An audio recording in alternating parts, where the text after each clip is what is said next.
children have children. And I'm like, I know nobody have no little kids unless we got Sarah and Abraham in here, and I don't. I think if everybody not physically past the age of having children, they're at least mentally past that age. Mentally through with it. So, but parents parenting parents. And for me, I talk about all the time, I work with little children. I work with middle schoolers, right? And just children in general. And so I see their behaviors, right? And I look at them sometimes like, I sometimes ask them, like, do you act like this at home? Like, I ask them, do you act like this at home? Or do you act like this with your mama? Some of them be like, no. And some of them, yes. And then their parent comes, right? I have a conversation with their parent. And I'd be like, no wonder. No wonder. No wonder. They act like, they act the same. Like, no wonder.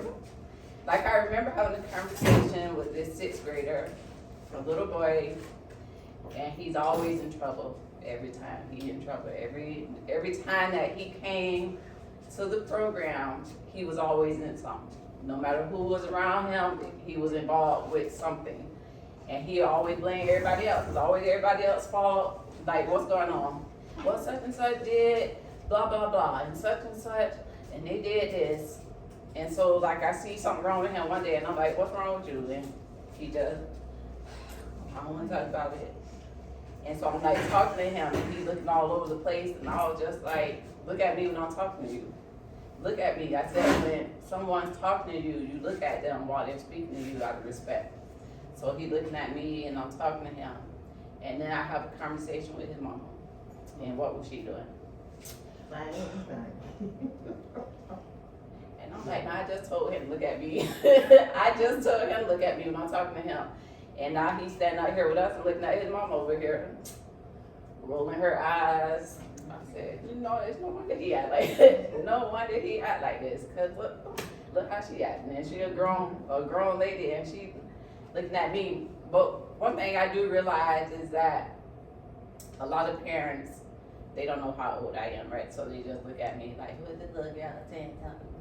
Who is this little girl trying to tell me? Who is this little girl trying to tell me what to do? Right? So it's a lot of people, I mean, so some of them may not respect me in that way initially. But I make it known, like, you know, I am a grown lady, I'm an adult. And I'm sure older than most other parents come here to pick up these kids. So it's always an understanding by the end of the conversation that I'm not one of the kids, I am an adult. But I think that with us having older children, a mistake that we make is feeling like they're adults now, right? And so they don't really need us like that anymore, which they don't. They're independent at this point. But then, for some of us, like, do we take a step back from being a parent, or are we still involved? It's just like still knowing the importance of our role as parents. Like, you never stop being a parent. No matter how old or how young your children are, you never stop being a parent. And I know for some, it's, oh, my kid's grown now, I'm gonna do what I want to do, I'm gonna live my life. I don't care, I'm gonna be over here, I'm gonna be over there, right? And they just go crazy. It stopped, like, whatever it is that they were doing. Now, some of them probably already doing that even when the kids were little. But then once they hit 18, then the parents, instead of the children losing their minds, the parents, that's going crazy. And I just remember, like, when my children were babies, and me thinking about, oh, I can't wait till they get a little bit older and start with this crime. Start waking me up in the middle of the night when they can start functioning on their own, right? And then they get a little bit bigger, and then it's like, oh, I can't wait for them to get a little bit bigger, a little bit more independent. Then they get a little bit bigger, and oh, I can't wait for them to drive, so I have to go to the store every time. Then they hit that point, and it's like, okay, wait. Wait. You're going too fast. And I'm saying that to say that with every age, with every step it's a new challenge when it comes to parenting. Like you have the newborn step where you having to teach them from scratch, and then you having the preschool and elementary step, and then the middle school, and then you realize the older they get, the bigger the problems become, and the more costly. More costly. So for me, like I've been a mom who is single for over 14 years now, or 14 years. So it's not, so it's me and then it's them, and it's like I have to worry about me, and I also have to worry about them. And now with them being adults, it's like I'm worried about myself. They gone now, right? Because they have their car, they still live at home. And now the day that I'm wishing for them to be able to drive, now I was like, okay, where you at? Like, where are you? Because you gone now, right? Where are you? You always gone. I'll never see you. Now they work, but then when there's no work, I know my daughter, she can't sit still. When she not working, it's, where you at? Oh, hanging out. But we have to continue to be that guidance for them. And when it comes to parenting, there's no room for pride. Like I see a lot of, one thing that you realize with adults, they're just older children. Like we develop our personality between the age of 3 and 7. And that's like 3 and 7, you still real young, but that's when you develop your sense of who you are and develop your personality and just start building off of that. So like last week, I think it was when my mom was saying about the lady, I mean, she sounded like she's well grown, but she still walks around and say, I'm a product of a rape, right? Like my mom had me because she was raped. And this is how she sees herself, like not really feeling worthy because of how she was conceived. And this is because, not that she knew that her mom was raped, because we don't know what was going on in that moment when we was conceived. I mean, we all know how babies are made, right? But we don't know what was happening. They was at the movies, in the car, like where they was at. We don't know. We don't know what was going on at the time. But she knows that because somebody told her that. She knows that because she's probably constantly reminded, you only hear because this happened. So what type of voice are we when it comes to our children? What's the voice? Because even as adults, we still hear our mom's voice in our head, right? From when we were little, I remember my mama used to always tell me this. I remember my mama, growing up, I remember my mom used to always say, blessed are the peacemakers. But they should be called the children of God. Like she used to always tell us that anytime we got into some kind of love fight between each other, that was her go-to verse. And at that point, you just got to, all right. Like, all right, I'm gonna sit down. Like, all right, I'm gonna stop. She can't say it again. She gonna say it again.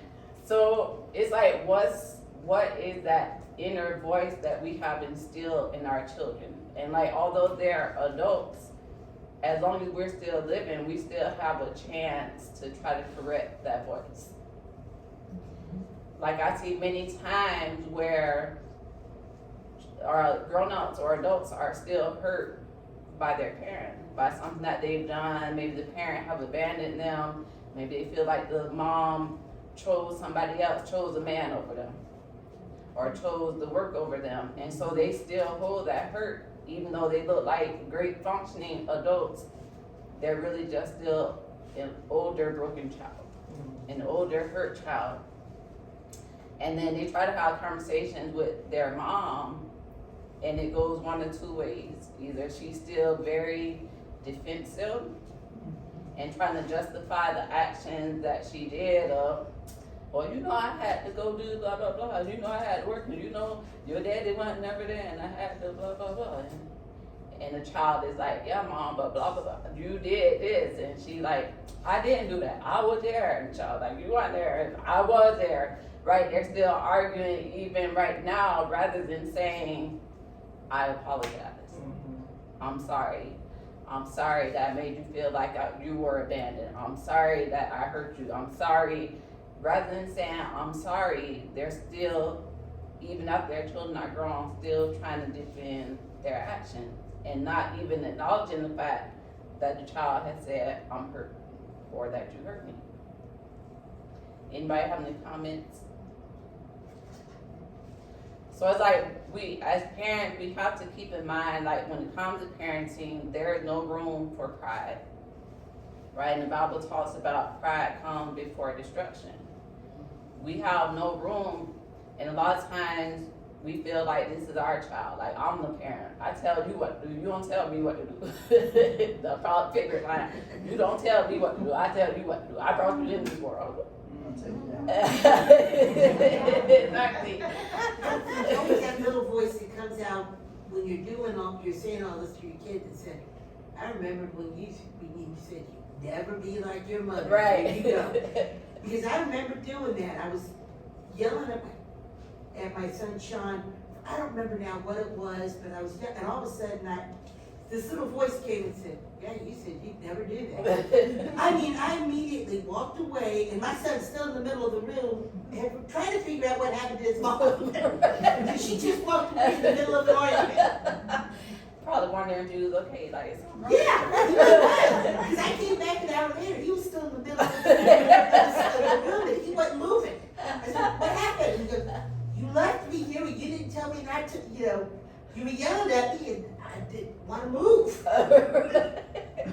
He was so shook, like, she never had like that. Like, Yeah. I think something wrong. And I had to look at him and say, I swore I'd never be like my mother, but everybody turns out like their mother or their father one of these days. They try not to, but sometimes things happen.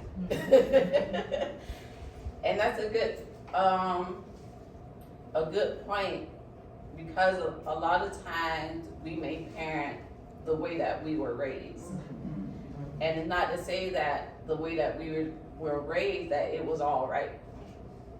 Like, some things just get passed on just because they did it, so now we doing it.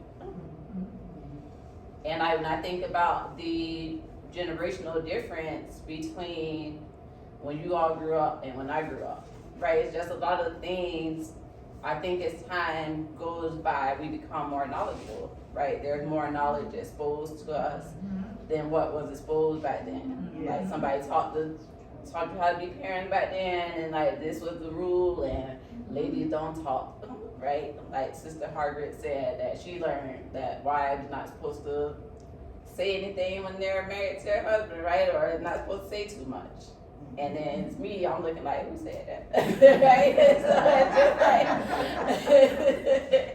So it's just like a difference, like, you become more knowledgeable, you start to change things, or hope that people are starting to change things, right? Because say, the more you learn, the more you know, the better you do, or hopefully you do. Once you know better, you do better. So, as moms, one of the responsibilities would be to teach our daughters, right, how to be good mothers, how to be great wives to their husbands, right, rather than teaching them, as a lot of women do. I saw on social media the other day when Columbus Short, one of the black actors, talking about the difference between dating black women and other women of other races. And one thing he was saying about black women is that they're angry, or that their parent has instilled in them that they don't need no man, or they don't need nobody, and they can be independent and blah, blah, blah, right? And I hear a lot of men saying that about black women, and I see a lot of women saying that about themselves, like, I don't need nobody, I'm independent, I don't need no man, I don't need this, I'm strong, I can do this on my own, right? And then they start teaching their daughters that. They're passing their hurt on to their children. Because a man treated them wrong, they had a bad relationship, and now it's, you don't need no man, don't grow up, we are strong women, don't let no man, like, teaching them all the negative things, so by the time she get older, then she looking at men like they're enemies. and treating or pushing away every man. And then she have a daughter, cause at one point she gonna stop being defensive with a man and have a daughter, right? And then now she's teaching her daughter the same thing about, oh, you don't need no man. We are independent, we strong. Rather than saying God designed things this way, right? And there are some good men out there and there are some bad men. Same way that there are some good women out there and then there are some not so great women. So it's like, what is it that we're teaching our kids, even as adults? And with us being Christian women, even with having adult kids, what type of example are we teaching them? You know, sometimes it is from experience, just like he was saying, as to how we teach our girls how to do. And if you were in a bad relationship, going through that experience, of course you would tell your daughter not to do this and to do that, because you have experienced it. And you don't want them to go through the same situation that you went through. Even though going through that, there may be different ways in handling it, but you also tell them the good, the bad, and the ugly. My first husband, he was a good husband at first, but he got into the military, and then he got on drugs. And that's what my mom always used to say. Stay with your husband, stay with your husband. Yeah, but husband was taking the money and giving it to the drug dealer. What was me and my children going to do? Right. I had to, yeah, Mom, I'll stay with my husband, but I got to wise up in other areas. I got to put money aside because me and my children may not have nowhere to stay. Right.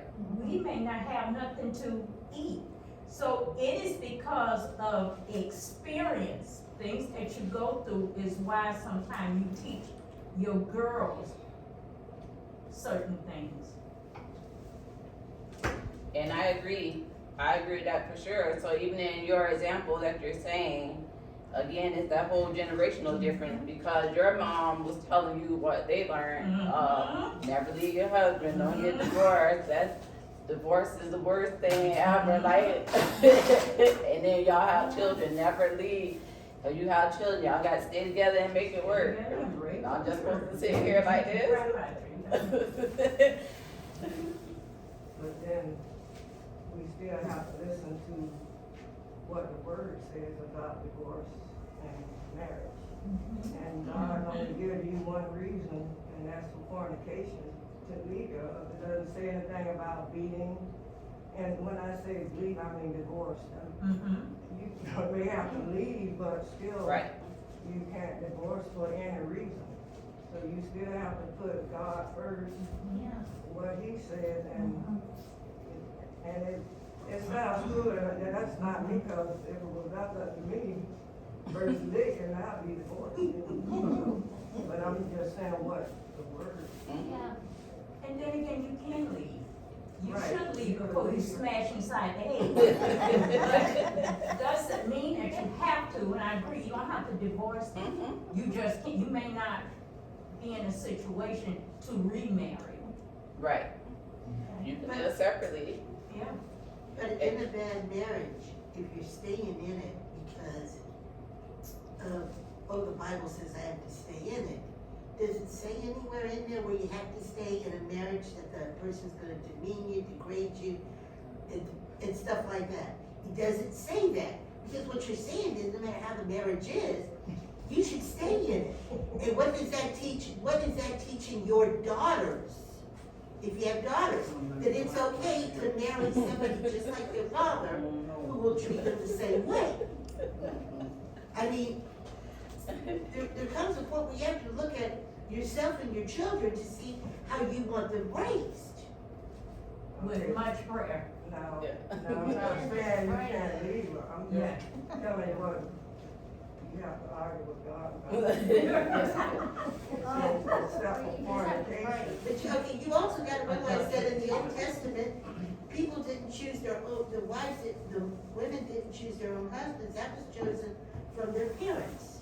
But we can't go by that now because we live in a different time. I'm we just live in a saying, different culture. you know, that's where the balance is, because back in the Old Testament, people weren't, I wasn't falling in love with John and gonna marry John, because if my parents wanted me to marry Harry, I was forced to marry Harry, whether I loved him or not.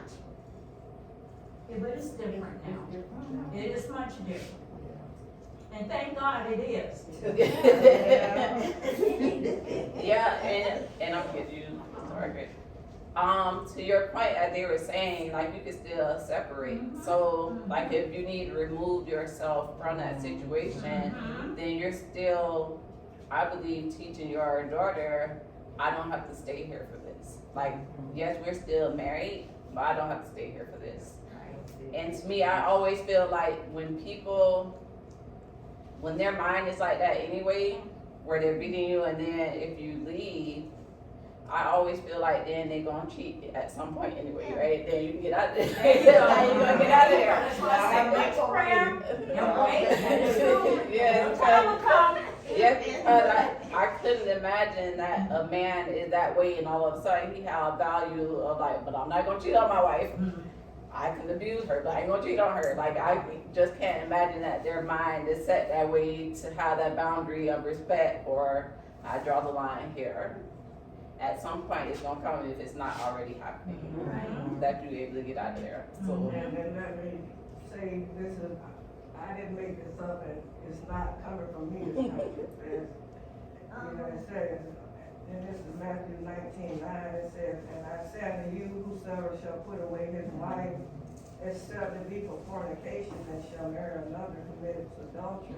And whosoever marries her, which is put away, does not commit adultery. I mean, does commit adultery. Whosoever marries her, which is put away, does commit adultery. so then that would, to me, that sounds like you have to be the one to divorce him, rather than him divorcing you, cause now he wanna be with somebody else. You the one who have divorced him, cause he's cheating. Cause it's saying like a husband putting away somebody, then he just doing it cause he wanna get free, then that means he's not following that divorce law of fornication, he just trying to get out of there. As opposed to, he cheated and you leave, and you file for divorce, I can get out of there. As I said before, having a career in the church and being taught by the brethren that the husband was the head of the house. Now, my mama didn't tell me not to speak up, not at all. But I was going by what I had been taught from a youth. That is what it said. So I'm not agreeing all the time, but I'm going along. Right. Because, but, okay. And because my husband was a very controlling person, my daughter formed her own opinion that nobody is ever gonna treat her like that, nobody's ever gonna make decisions for her. I didn't have that discussion with her, but this is what she observed Right. and decided on her own that I'm having no parts of this. So here she is, 50-some years old, never married, had a couple of offers, but didn't want to go through with it because once I sign on the dotted line and say I do, he might start being like my dad.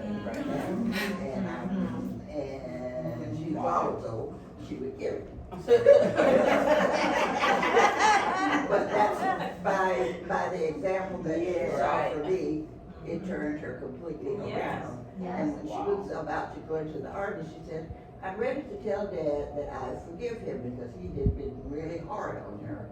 And I said, if you have forgiven him, leave it alone, because if you tell him, Dad, I forgive you, and he says, for what? It's gonna set him back. So leave it alone. If you've forgiven him, keep it moving. Just forgive. I have my oldest daughter. She was in a very abusive relationship. even tried to kill her several times in front of my grandkids, the one that I go bring to church with me. And my granddaughter had to pull a gun on her own father. So she fled away from here to move to Arcadia. So she's trying to get a divorce. So she still could not marry because he tried to kill her and did things in front of her kids and showed them movies that they ain't got no business looking at. So she's not allowed to get married. He got somebody else? Oh, no, wait a minute. Cause that's what I'm saying, somebody to that extreme, like, I couldn't imagine them, like, another lady, or him seeing another lady and being like, oh, no, I don't want you. But you know what? He have shown pictures to his sister sent pictures to my daughter that he's got a woman or whatever, I don't know. But I know he were on drugs. I know this much, he was on drugs. And he did a lot of things that make my daughter, so everything now she got to be defiant. And I don't know how to get her out there. She got that mentality, she got to keep fighting, having her guards up at all times. I told her, you don't have to be like that, you're not near me, you're not with them no more. And she said she wants to get married again, but I try to tell her what it is in the Bible, but she still wants love, and she be somebody there's somebody out there for her. So I don't know. And then when my mom, I was the only child my mom had, and I saw a lot of things and heard a lot of things my dad said to my mom. Both was a member of Church of Christ, but as my daddy left the church, she was steady, one person. And I said, Mom, I don't think I ever want to get married because all the stuff he doing and saying to you, and I don't know, man, tell me when to come home, who to call, how to dress, this, that, and I am 54, and I still a little bit lean towards that, you know what I'm saying? I know I shouldn't be like that, because God made man and woman. Right. And I have my moments, but I don't know, because I'm still learning a lot of stuff, what she just said, so you had it, but you got to be quiet, you can't say certain. I don't know. Well, the brother is telling that. Yeah. Telling that. From back in the day. But see, the thing is, to address that, because we talked about, last time, we talked about relationships, right? And so I always truly believe that when we wait on God to bring us that person, right, then it's not to say that we won't still have problems. However, some of those things won't come up because this is a man that God sent for you, which means he's gonna be the right kind of man. He's probably gonna be more open to resolving things and not having those negative type of traits where he's beating on somebody, trying to be controlling, but maybe more open-minded, somebody who also knows God, so they know to go to God when there's trouble and know to pray and know the power of God, which makes the relationship completely better. So that's also because God has not given us the spirit of fear. And marriage is made from God, but it's all about who we marry in, right? Are we choosing them, or is it somebody that God sent? So I think that makes a real big difference. With much prayer and with much knowledge, it does help. Because you can marry somebody, and I don't know how many of you all experienced it. You can marry somebody, they are the best person once you get married. Then years or time down the line, they begin to change. And there are times they may not change for the better. It may be for the worse. And you just can't up and get rid of them because of that. You have to continuously just pray and learn new ways, become knowledgeable of how to do certain things. Even in talking back, responding. Now, I'm not gonna tell you Sister Moment ain't gonna respond, because I'm gonna respond, but it's the way in which I am going to learn and how to respond. Whereas it means you arguing backwards and forwards, Irene, calm yourself down. Right. Wait till he can maybe have an open mind to this, and then we finish. But if me and you backwards and forwards arguing and cussing one another out, we ain't gonna get nothing accomplished. It's Right. not going to work. So therefore, you have to become knowledgeable in doing new things a different way. Right. Because as people, we're constantly changing. Mhm. What was all right with us at one point might not be all right with us tomorrow, Mhm. right? Right. That was last week. This week I'm different. Because I learned different. Exactly. I learned more, and you know what? I learned that it's not okay. I'll let you talk to me like this before, but it's not okay anymore. Right. And some people you just gotta straighten, and that's it. Like Mhm. some people don't know. Some people are not aware of how they're coming off. Because just like we are taught a certain way, men are also taught a certain way. Boys are taught a certain way to be tough and to be this and be that. Like Sister Christine always talked about, like when she married and her in-laws came and Mhm. said all this stuff about, oh, she be this way and this way. Well, that's probably how he was taught. So it's like you have to learn, like she said, you have to learn who you're married to. You have to learn how to speak to them, how do they respond, what's the best way to talk to them without them thinking that you're talking them sideways or disrespecting them. How do you control your tongue? You know, sometimes our tongue can be reckless and we just add to the fire. Instead of killing the fire, we add to it Yes. about how we're speaking to somebody and expect for them to retain or receive what's being said, and all they think about is, why is she talking to me like this, right? Like, why would you think she just talking to me like this? And even to circle back, it's the same thing when it comes to our children. Like, how do we talk? Because again, a lot of times you feel like, well, I'm the parent, I can talk to you how I want to talk to you, Yeah. right? I'm your mama, I can talk to you. And we have to remember that children are people too. Children have their own emotions, children have feelings, just the same that we do. Children deal with things just the same as we do. We look at them like, oh, you little, you ain't got nothing going on. Like, what can you possibly be worried about, right? Maybe it's school. School might be stressing them out. Maybe it's a friend, somebody told them that they look ugly today. Like, it could be anything, and we're not taking time to even talk to the children, because again, like I said, we all have adult children at this point. So they're dealing with their own stuff, dealing with the world just like we are, and still trying to learn to navigate through the world. And so it's like, as parents, how are we talking to our children? I told you, don't talk to them. I already told you, I told you so. Instead of saying, it's all right, it's gonna be all right. Like, we all going through it. I told you not even, as soon as you told me, I told you not to talk to him. Now she don't want to say nothing else to you, or he don't want to tell you nothing else. Because every time you say something, it's always, I told you not to do that stuff. Now we can think it, we gonna think it all day, like I told you. But that mean you have to say it, right? Like, as a parent, you should be a safe place for your children to come, no matter how old. Like, I always want my children to feel comfortable coming to talk to me about whatever is happening. Whatever it is that they're dealing with, come tell me. Like, it's all right. You can tell me.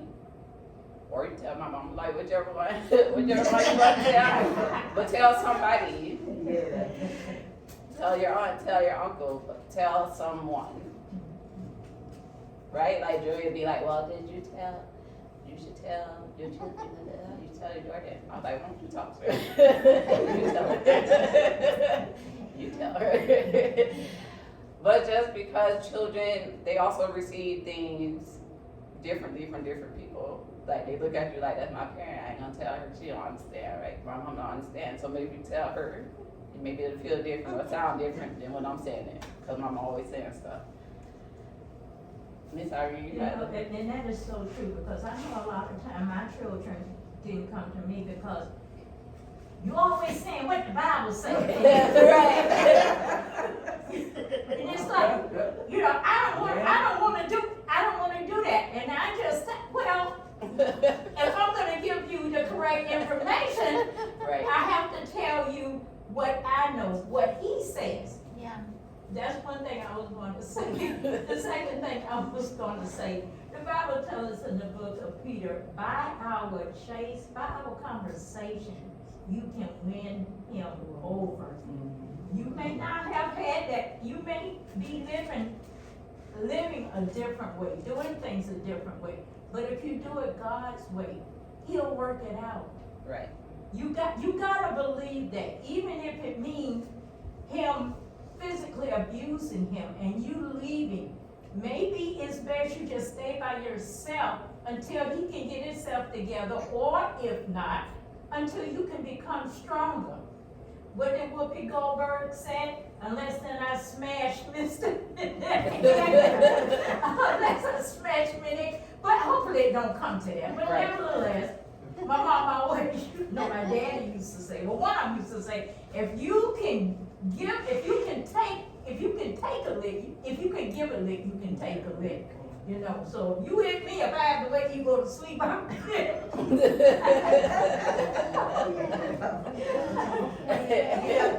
I don't fight nobody, I'm just saying Jesus, but try not to hit them, but you can. Yeah, nobody should be hitting nobody. Yeah. A lot of times, for me, when it comes to my adult child, I talk to her a lot, but a lot of times I just listen. Because whenever's gone through her rough, hard day, she's telling me what's going on just to get it off her chest. So I've learned from what my mother used to do to me, which was totally opposite. I listen without trying not to stick my 2 cents in. Right.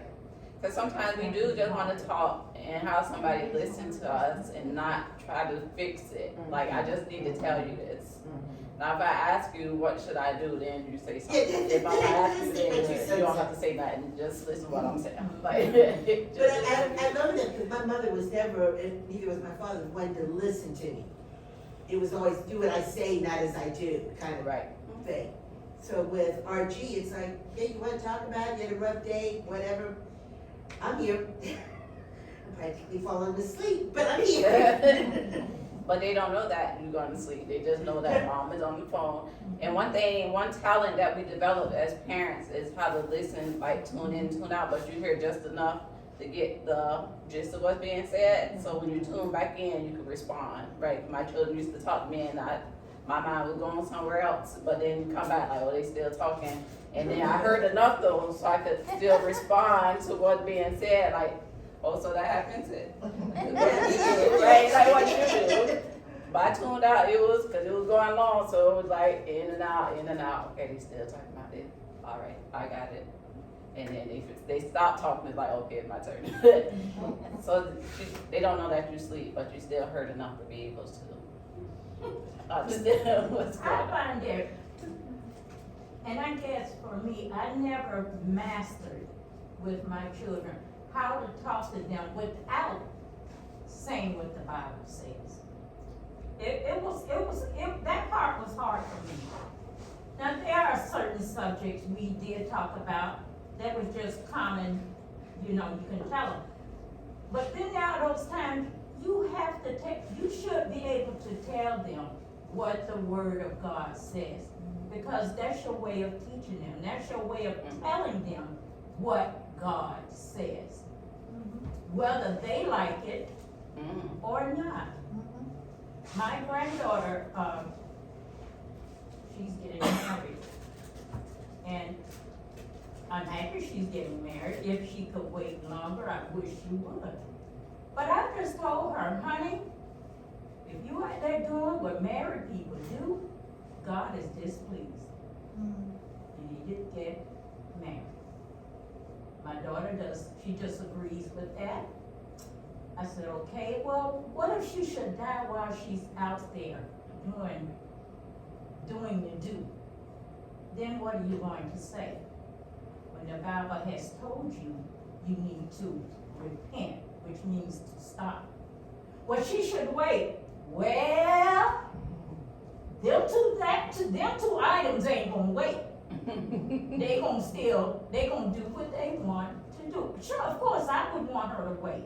I don't want her involved. But what does God say? See, on the day of judgment, you may have to give an account for what you tell your children.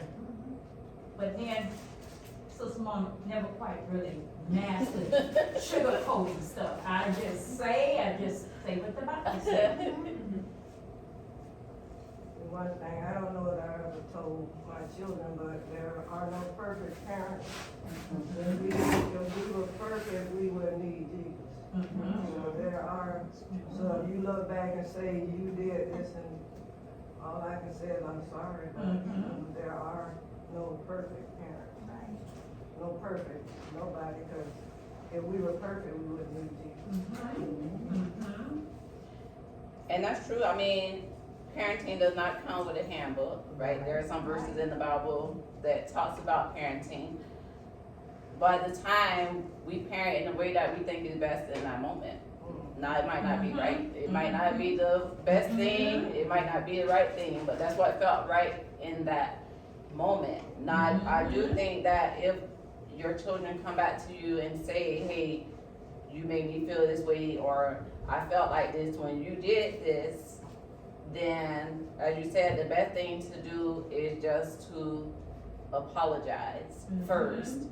And then if you want to explain what was happening in your mind at that time, I think that also helps them to understand. So it's the part where we feel like we don't have to explain ourselves to our children.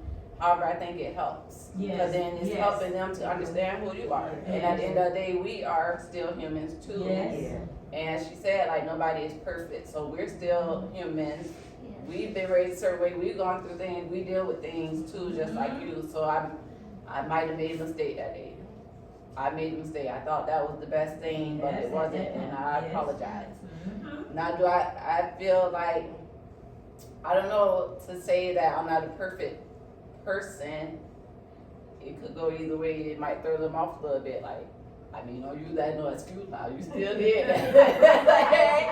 You still did it. So I don't know, like, to use an excuse rather as opposed to explaining at that time. I thought it was the best thing because of blah blah blah, instead of just cutting it off like I'm not perfect. I don't know about it. Going along with what Sister Irene said, I think we should always tell our kids what the Bible said, what the Bible says, whether they want to hear it or not. If they don't want to hear it, it's because they don't want to do right. That's right. That's all to it. But one day it'll click, hopefully. And they can't ever come back and say, you never told me that.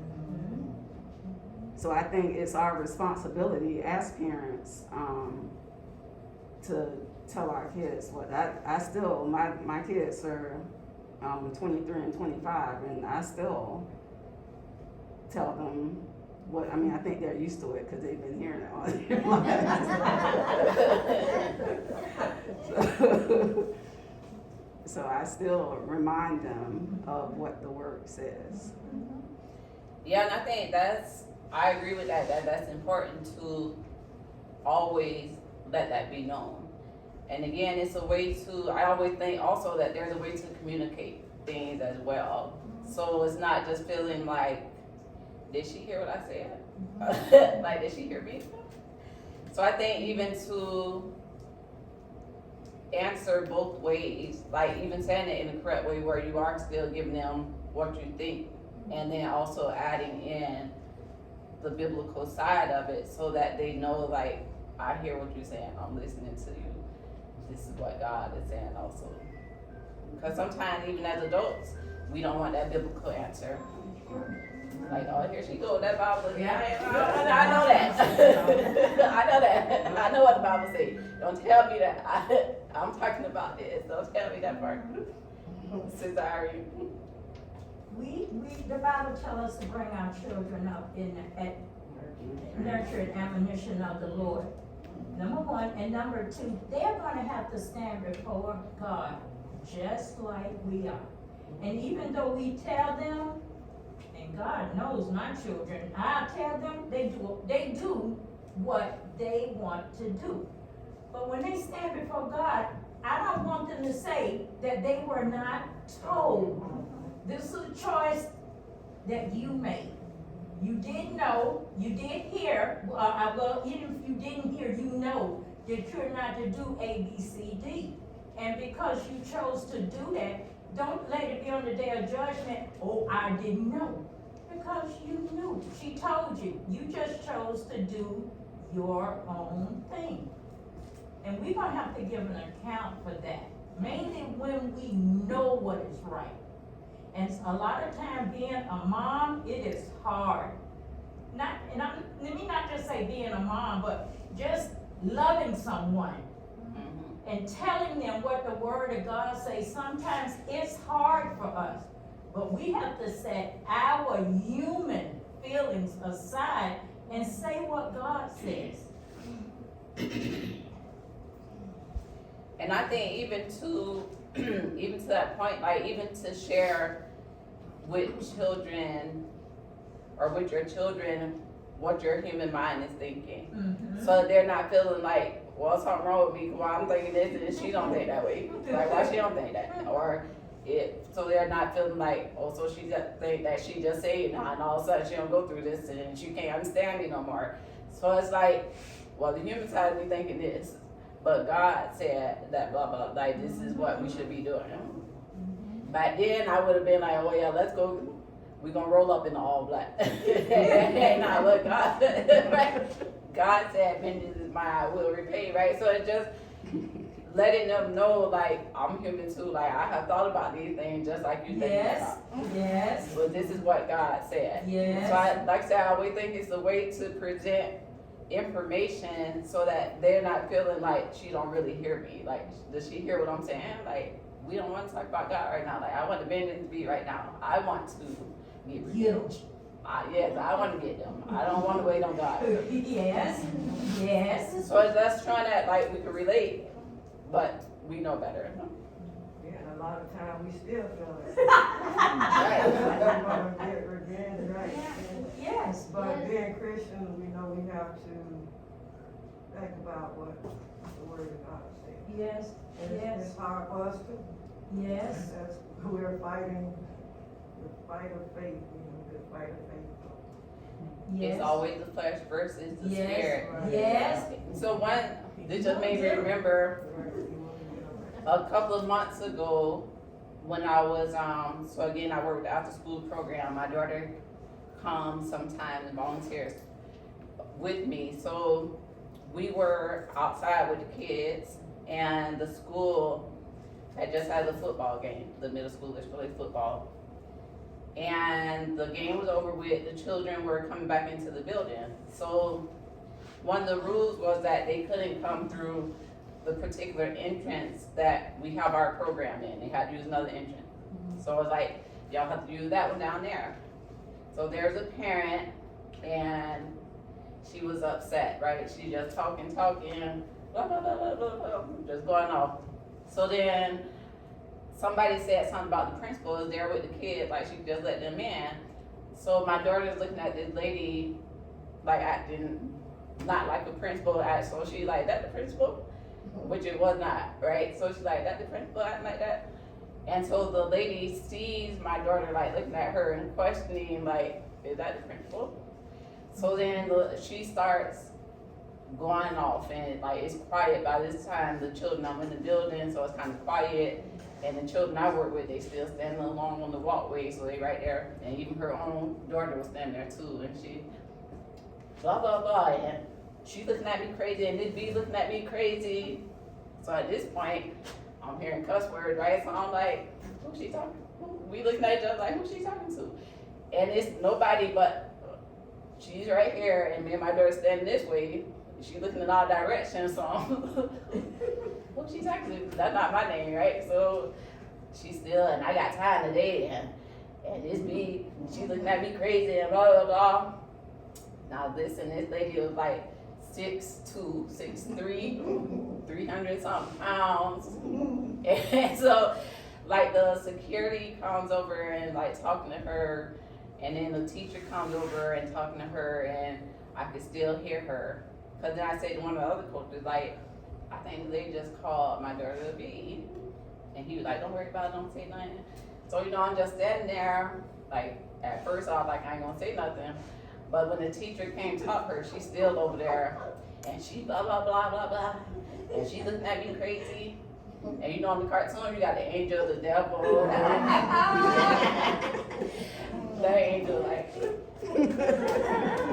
I'll stand there, the angel, like, bye-bye. So I'm like, I got to say something. There's no way that I can stand here and let this lady disrespect my daughter while I'm standing here. Like, there's absolutely no way. So I walked over there to her and I said, first of all, that's my daughter.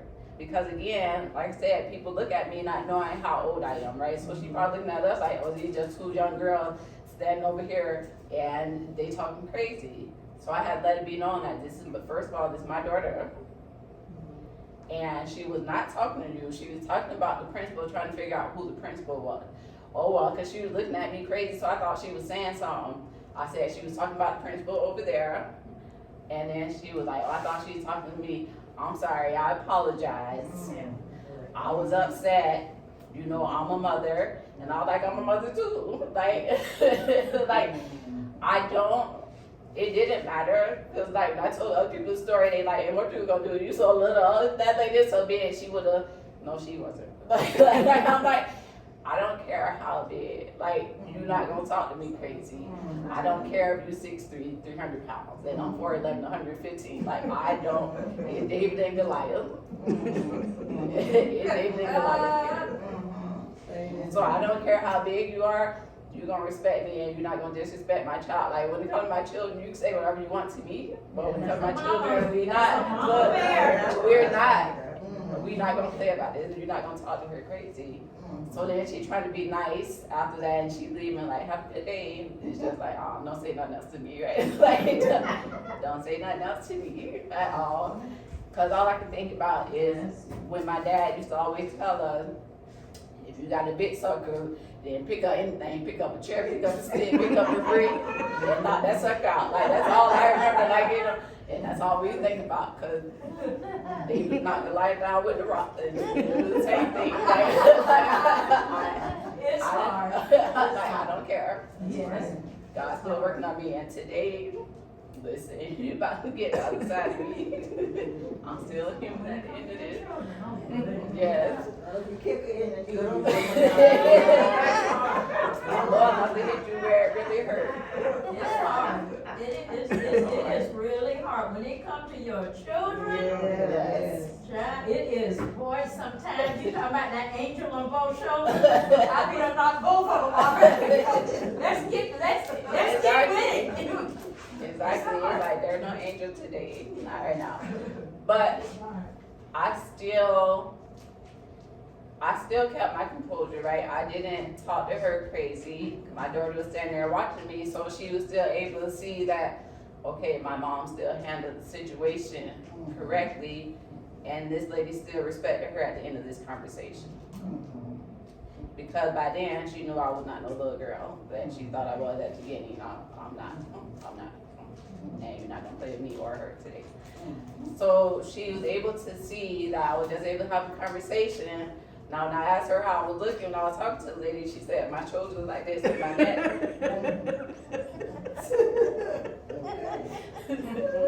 But my hands was, I ain't touching nobody, so I didn't do it.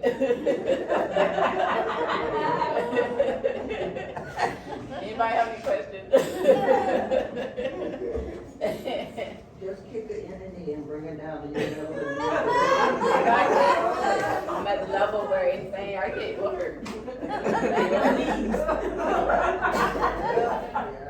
Anything could hurt. So, yeah, it was just not, I was mad about that for the rest of the day.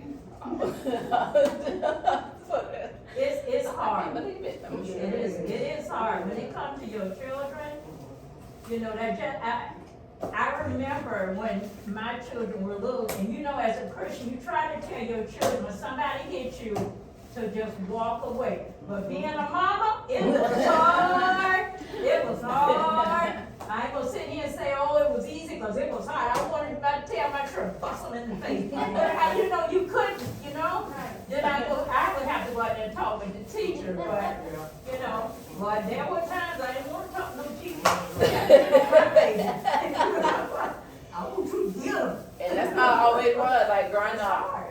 My mom would be like, you know, walk away. Then she go to quote the Bible about turning the other cheek. Then we got my daddy like, you don't never let nobody put their hand on you. Like, you'll never let nobody hit you. You'll never, you pick up sand, throw it in their eyes, like you'll never let nobody. Don't let nobody. And it's like, okay, so who you supposed to listen to? That day I was about to listen to him. I was gonna listen to him that day. He's like, oh, he always taught me to don't let nobody.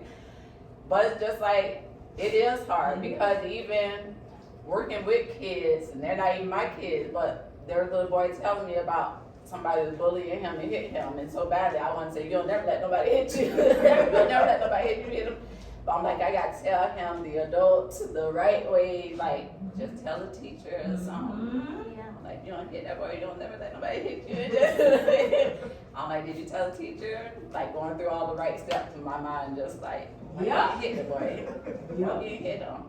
I'm like, it's not even my child, but I can't. I'm like, I don't want to sit here, cause he's looking so sad, and I'm just like, so you just, in my mind, like, so you just let him hit you and you ain't do nothing? Like, that's what's happening in my mind, and I'm like, you can't tell him that. I want to so bad, like, don't tell him that. He was in 3rd grade at the time, I said, I can't do it. No, I was just gonna say, along with everybody else saying about, raising your kids, when mine were coming up, I would tell them, you don't start nothing. And then when somebody get up in your face and they wanna start something with you, you still can walk away. But if somebody hit you, I told mine, you better hit them back. I didn't feel like I was wrong telling them they better hit them back. But I said that if they started something, talking, whatever, I ain't gonna say it was cheating, because talking really make somebody, Yeah, make it bad. kill you, yeah. But, if they, I always said that if it came to a point where you walked away and they still, was up on them, sometimes you just gotta go ahead on. But also, I was gonna say, parenting is like being on a balance beam. I mean, it's really hard trying to stay on that balance beam because you the doctor, you the lawyer, you the everything, and then in outside of your children, you the king and the queen, and then sometimes you the guilty one, you at fault. Yes. It's a Yes. balance, it's like a balance being a parent, and like you said earlier, it don't come with instructions, but we do have God's word to fall back on, and that's, but it's really, I always look at it like it being, like a balance beam. I can't stay on the balance beam. Right, we lose our balance, it's good. You over there like this, oh, I done fell off, let me get back on. Get back up. Try it again. You try to tell your kids to have patience and everything else, but there was an instance one time where some kid kept kicking my son's chair. The teacher told the kid to move. When the teacher's back was turned, the kid moved back, did it, and my son got so mad, he jabbed him with the pencil, trying to get his, move your legs because you're kicking me. And the teacher, when they analyzed it, they were like, it didn't look that bad, and you were taunting him, you were bullying him. So he sent that kid to the dean's office for bullying. Then 2 weeks later, we get this notice, your kid's being suspended for 4. They didn't even bother telling us, they just did it because they wanted to please this mom. And the teacher was like, no, because I didn't reprimand Sean because Sean was defending himself. Right. Right. But that didn't stop the school system from reprimanding him after the fact. Because some parents said, look, I'm the one who gives all this money to the school. Right. So sometimes that torn between, because the only good part about that meeting was the teacher started looking at where Sean was in the classes, and he's like, he shouldn't be in any of these classes, he should be in these classes. But it's hard, Yes, it is. because a lot of times these, in public schools, all they're looking at is the group, not the individual. Or one teacher told me, because my daughter has heart problem, you should send her to a school or homeschool her because of her heart problems. So it wouldn't put any more burden on me with this 504 plan. Yeah, she needed a new teacher.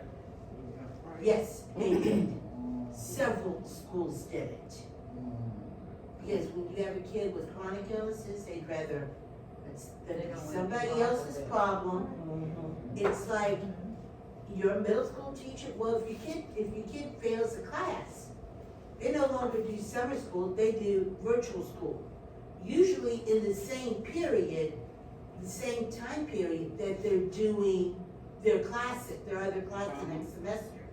So a lot of times these kids are overburdened because everybody wants to keep moving them on. So yes, you failed math or science, so along with your regular classes, we're gonna add on virtual school so you can finish at the end of the year.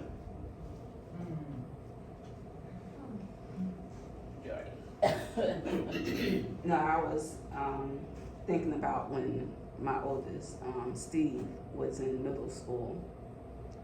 And on the way to school, he was telling me that, there was a group of girls who were always messing with him and calling him ugly and all this other stuff.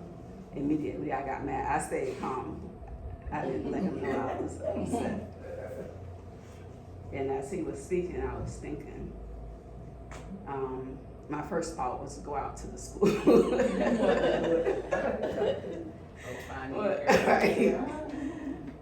And I was like, well, Steve, pray about it and ask God to fix the situation and ask God to make it where these girls aren't bothering you. And I said, when you pray, you have to believe. And then I said, do you believe that God will fix the situation? And he said, yeah, I believe. And I said, well, pray about it. And he prayed about it. The next week, the ringleader was gone, left the school because they moved. And the week after that, the other girl, who was one of the ringleaders, left the school too. So problem fixed, then all the other girls wanted to be his friend. So just like that, and just from that situation, he believed God. That's right. He saw God work. That was his first experience, seeing God. I was kinda, I'm piggyback off of what Joy was saying, that, when you teach them, that God and pray about it and, different situations like that.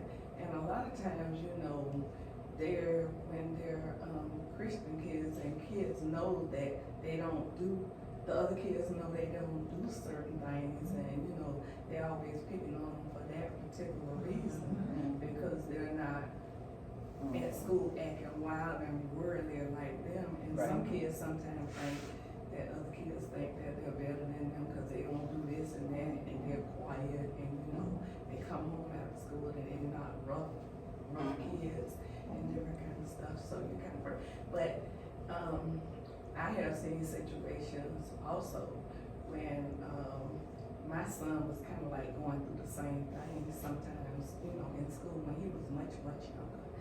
And, it came a point in time when, he just, kept avoiding them and moving, and he wound up, having to go ahead on and fight the guy. And from that, they became best friends. Which they could have moved away, but they didn't move away. They stayed around the corner from school. So, but he ended up having to fight him, and they became like best friends. And then all the kids started following him. He wasn't back, and he started bringing some of them to church.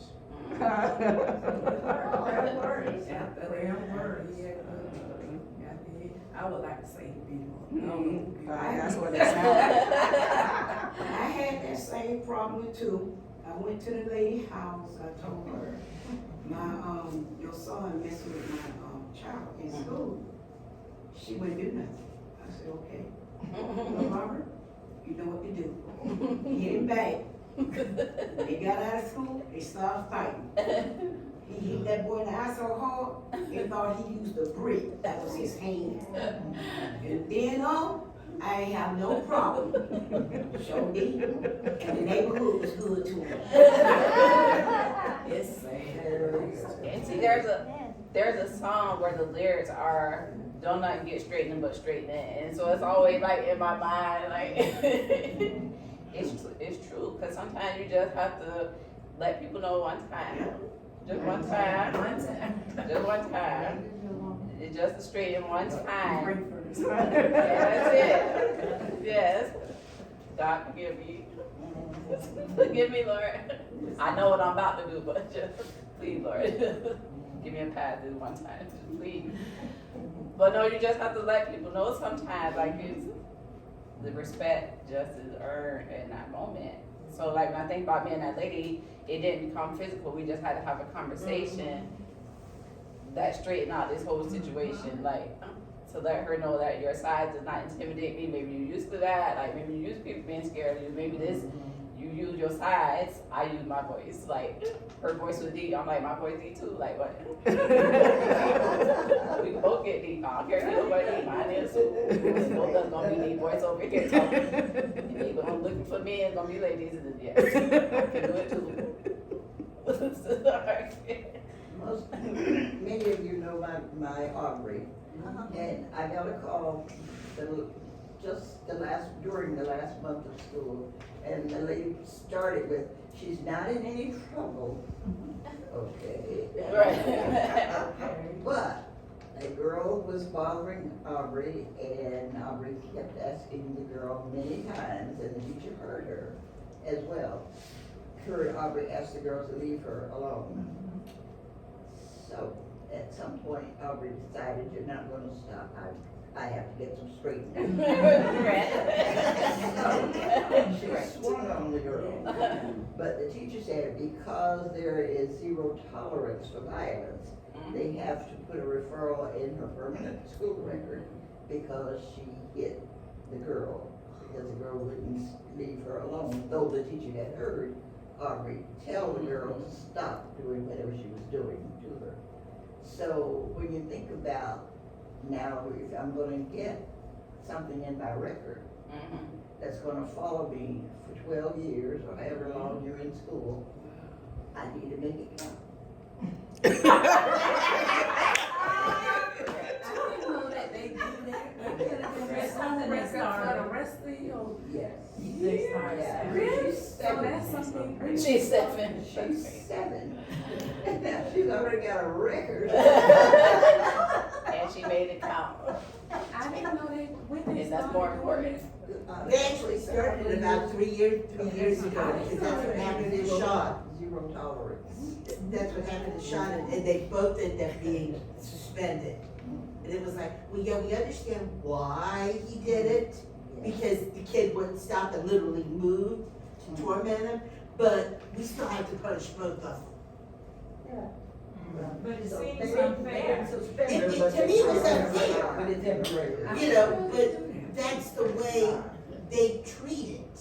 They don't treat just the instigator, they treat the person who is defending themselves. Yeah. Because the idea is that people will get the idea that,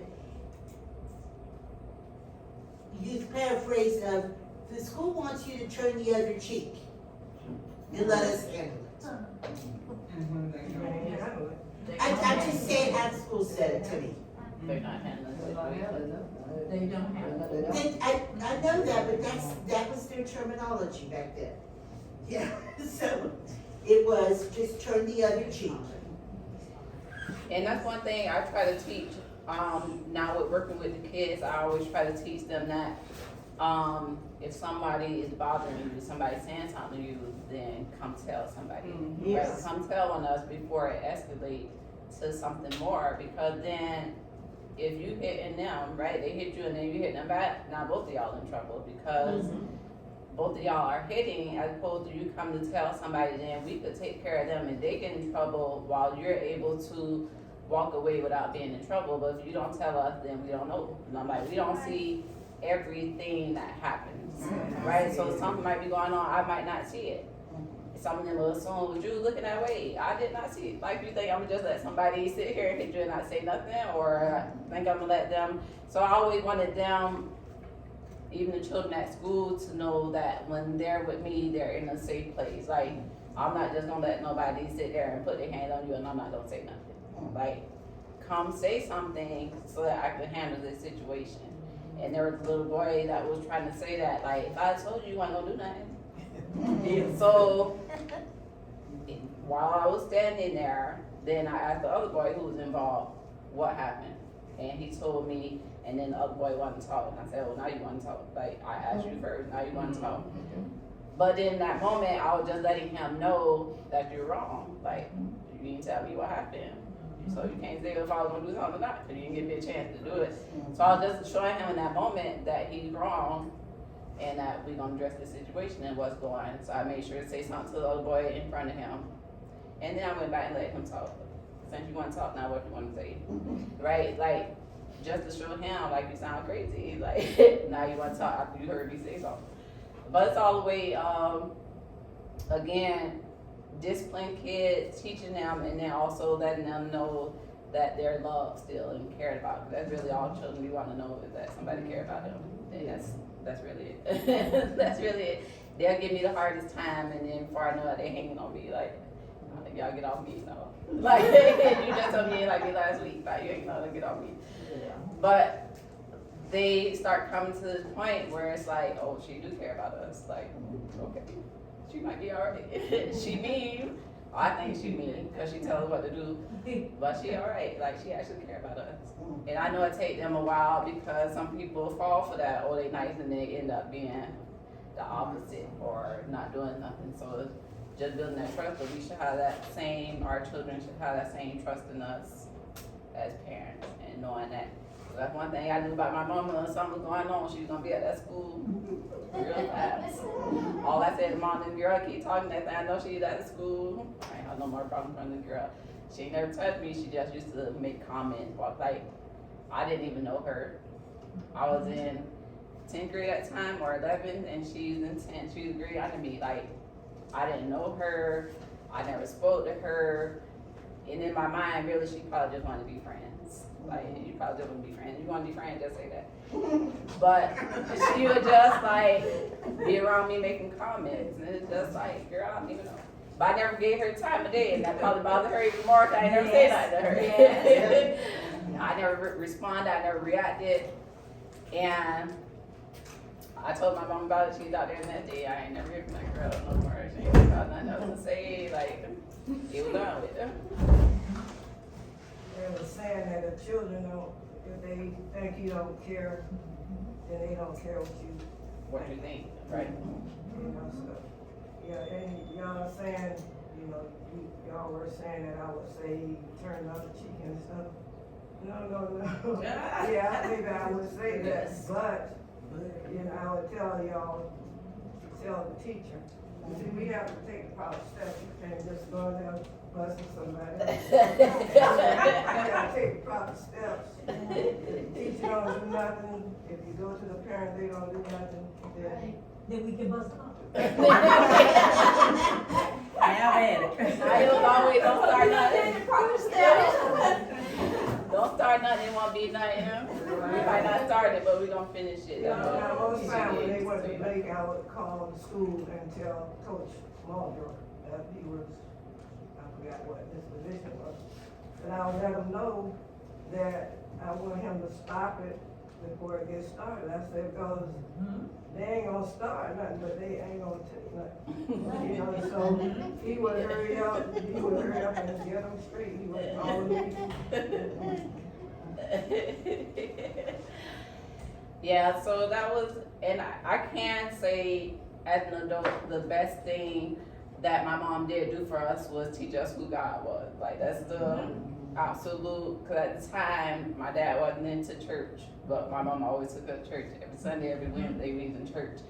And so growing up, learning about God, and then having to use him as an adult, it's like that's the best thing that any parent can teach their children is about God. And like she said, Steve learned early the power of God, how God worked, And that's the best thing you can teach your children. And not only that, teaching them verbally, but you have to live what you teach. You can't be fussing and cussing and raising sand, and then when your child come to you, honey, turn it, be peaceful. You got to live, because children watch.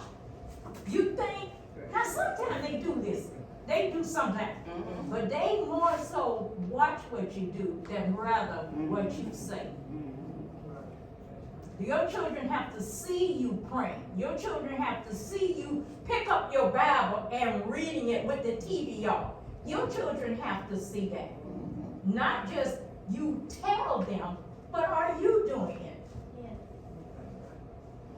Yeah, cause you can't just fight the neighbor. Yesterday, y'all was over there arguing, you cussed her out.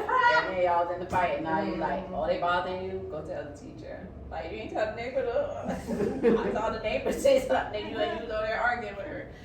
So yeah, that is true. They are definitely watching your every step. And I just saw a video the other day that was saying that you are your children's inner voice. So like whatever you're saying to them, you can't be fussing at them before they go to school and then think they about to have a great day at school. Yes. And then wondering why the teacher Yes. called you the child acting up today. Yes. You was just fussing at them this morning before they left out. Yes. Oh, They're angry because they're what angry. you said to Exactly. them, or how you treated them, and that is true. They're all That is true. disheveled. They feeling some kind of way. They upset or sad. Mama hurt my feelings this morning. Mama was fussing at me this morning. And I'm supposed to be concentrating on what teacher's saying. Absolutely not. Absolutely not. No, I was gonna say, when y'all was talking about, the kids in school and telling the, teachers, there are good teachers, and then I guess there's some teachers that, they go ahead on and do what they're gonna do. But I remember when my son was young, he was, somebody had told him, one of his friends say, these boys gonna, jump you, and because of this girl that was liking him, and he didn't like her, or for whatever reason, and she had got this, like, I think it was like 5 boys that was supposed to be gonna jump him when he came back to school, and one of his friends called him and told him, and so I went out to the school. My son didn't even know nothing about it. I went, well, he was telling me but he didn't know that I had went out to the school, and I talked to the principal, and I gave him the name of the girl and the boys. It was 5 boys. She wasn't gonna fight him because she was a girl and he was a boy. So she had got these 5 boys, and the principal, he said, okay, I'll handle it. And he did. He called him in, and he told him, he knew what he was going to do and what was going on, and the boys was like, so, they couldn't figure out what went on and how it happened. And to this day, that same girl became one of his best friends, and they still talk today, and she called him her brother. They still, right now today. So she And she started coming to church because he didn't like her. And I'm happy to hear that she has grown up to be different, because you She have a is lot of grown different, women yeah. that's still like that, where somebody don't like you, and now all of a sudden, like, you want to do harm to them because they don't like you, and They it's like, wanna do girl, you better go harm. find Yeah. somebody else, like, go find somebody else. Like, but that's just how crazy some people are in their mindset, and how they will still Yes. act as adults. So like, I have somebody doing something to somebody else and they don't like them. But she Like, started coming to church that's good. way back as a kid, yeah. Anybody else have any comments or questions? Anybody want to pray us out, or any announcement before we pray? All of them are a reason why we just need to constantly pray one for another. Because we may not all go through the same thing, but believe me, we're all going through something. What is that saying? I'm not gonna say it right, y'all help me out. Either you're going through a storm, you're coming out of a storm, or you're getting ready to You go. entering the storm. Yeah. Yeah, you're always in some type of storm mode. So we just need to just constantly pray one for another. Because we're all And going, we're still human. yes, human, we're going through things. And I like these kind of, stories that we can get together and talk about it, and then you bringing up the subjects and everything, because your story might not be my story, but I can learn, Yes. and you can encourage me, and I can encourage you. And you know, not even so much, even if it's not encouragement, we can get something from it.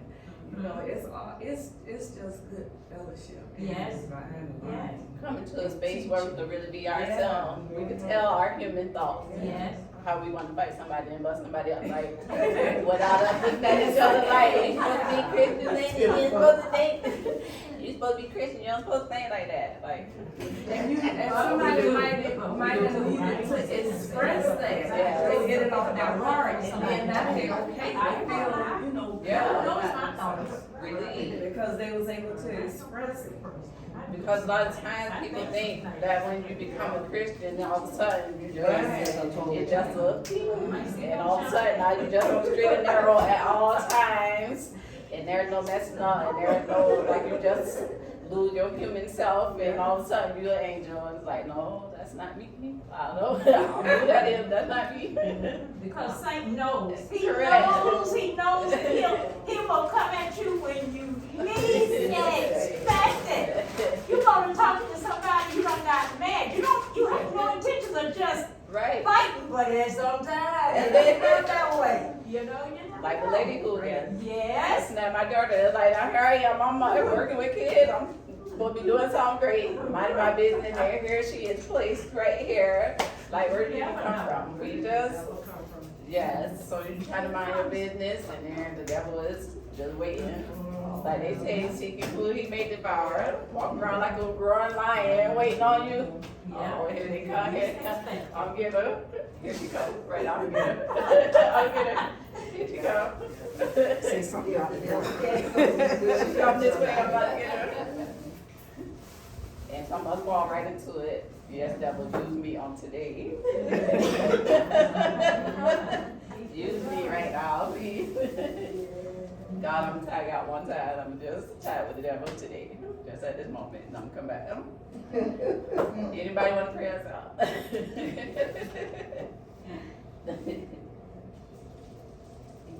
Let's bow. Heavenly Father, thank you for this fellowship today. Thank you for our instructor of the day, Heavenly Father. Thank you for all the blessings you bestowed upon us. And please watch over us as we leave until we are able to come back into the midst again, Heavenly Father.